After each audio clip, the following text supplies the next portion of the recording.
আসসালামু আলাইকুম, আশা করি সবাই ভালো আছেন। এই যে দেখেন, প্রোটিনের গুদামের কাম।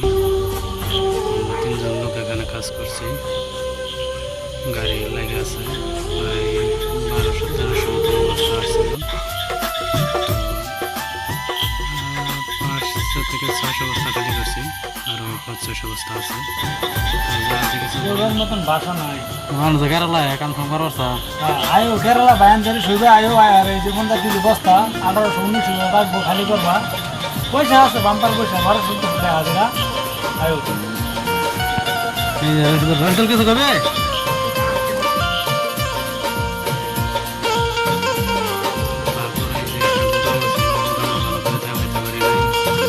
আমি গাড়িতে ছিলাম, যেহেতু ওই থেকে ক্যামেরাটা দেখা যাচ্ছে না। তো নেক্সট একটা ভিডিওতে আমি আপনাদেরকে গোদামটা দেখাবো।